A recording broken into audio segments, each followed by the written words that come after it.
Қайырлы күн достар. Бүгін мен сіздерге сұрауларыңыз бойынша биткоинді Каспиге бірден қалай аударады соны көрсетемін.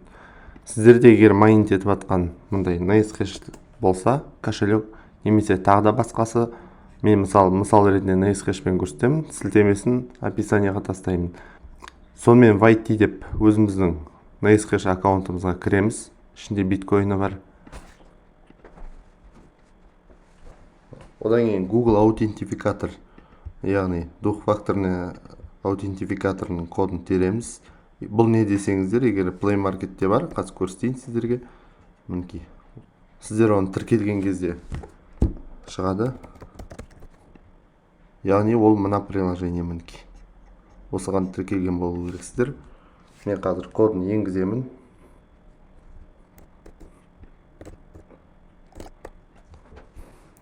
Мінекей кірдім. Мұнаның ішінде майнинг етіп жатқан, яғни аккаунттар тұрады. Мен келесі басқа аккаунтыма көшемін. Мында мінекей майнинг етіп жатыр. Екі құрылғы қосулы тұр. Берді менеджер ригі. Мінекей мынау тәулігіне өндіріп тұрған ақшасы. Қазір бұған толығырақ тоқталып жатпаймын, өйткені арнайы басқа бейнероликтерді көрсетемін. Бізге қазір қызықтырып тұрғаны кошелек жоғарыдағы мынау мінекей сумма. Сонымен бізде 87.840 теңге жиналып тұр. Ол дегеніміз 412.711 сатоши. Яғни осындай биткоин. Бұны қалай шығарамыз? Біз выводқа басамыз. Және мұнда қай адреске вывод деген бар. Бұл осыдан бұрын сақтап қойған адрестерім. Біз жаңа адрес добавить етеміз. Мынадай обменник бар, ауыстырғыш.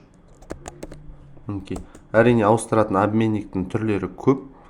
Біз қазір 24 Paybankке тоқталамыз. Неге өйткені осымен ыңғайлы. Бұндағы аккаунтқа да кіреміз. Бұнда двухфакторный аутентификатор сұрамайды, міндетті түрде емес. Сонымен мына жағында не бересіз, мына жағында немен аласыз, соны таңдайсыз. Мына жағында мен coin деген таңдаймын, биткоин. Яғни крипто ақша, биткоин беремін. Ал қабылдайтын жағында банкке қоямын. Каспи банкты таңдаймын. Енді получать уведомление. Бұл міндетті түрде емес. Мына жерге номер карта дейді. Мен өз картымның номерін теремін. Мінекей картамның номері түсті. Мына жерге толық аты жөнім. Картаның иесі кім, соның аты жөні. Осылай етіп саламыз, электронды поштамыз, карта нөмірі және толық аты жөніміз. Және мына жерге қанша сумма шығарамыз, соны жазамыз. Бізде қазір 412.711.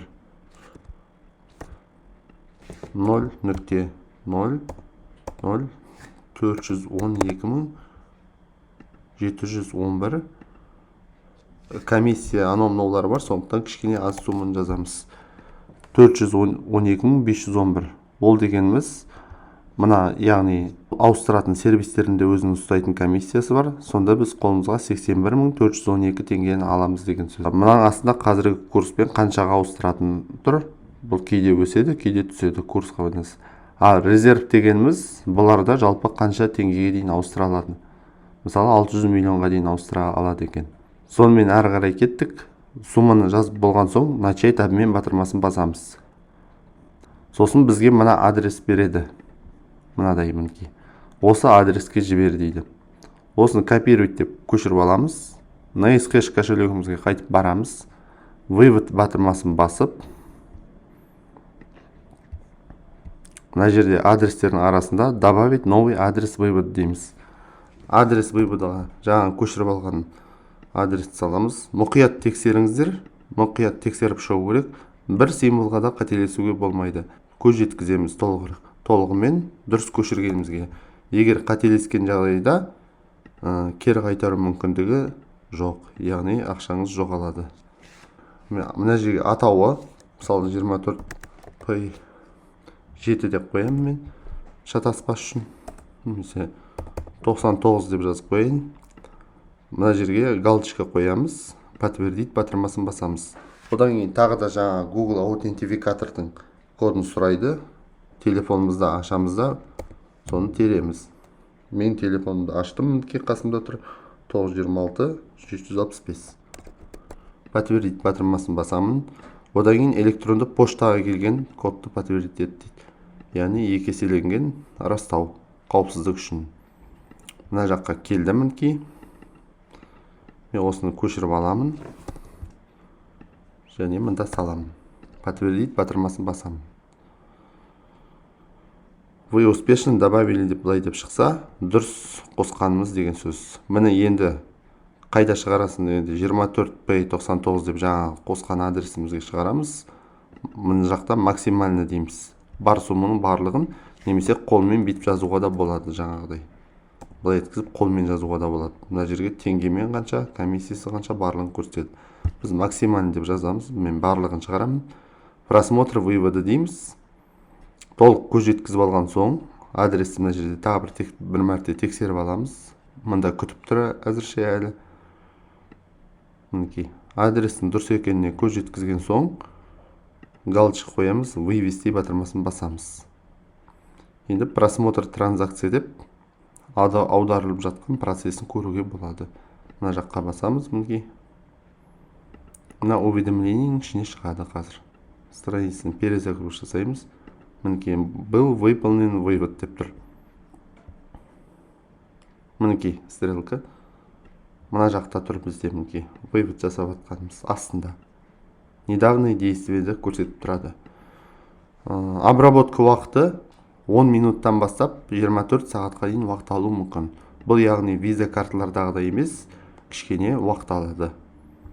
Мына жақта аударғаннан кейін міндетті түрде ұмытпаймыз, міндетті түрде жауап тастамаймыз. Я оплатил батырмасын басамыз. Отследить транзакция деп қарап отыруға болады. Мына жерде айналып тұрады. Сәл уақыттан соң қайта ораламыз. Каспиімізді дұрыс көрсеткенге көз жеткіземіз. Мысалы, мына Каспиімді аштым. Қазір 2.900.000-ден асу керек. Менде 2.815.516. Калькулятор ашамыз. 2.815.516. Осыған қосамыз. Қосу 81.000 теңге деп округляйт етейік. Яғни 2.896.000 болу керек. Мына тұрған сумма қазір. Және бізге статус заявка на сайте деп мында да келеді. Каспий банкке шығатын ақша деп. Сәлден соң пополнен карта другого банка деп бізге келіп тұрады. Мінекей сонымен біз қайта оралдық. Жобамен 20 минуттай уақыт алды. Сіздерде басқаша уақыт алу мүмкін. Мында мінекей өздеріңіз көріп тұрғандай 0, барлығы шығарылған. Енді Каспиімізді ашып қараймыз. Мінекей 2.896.829 теңге 67 тиын.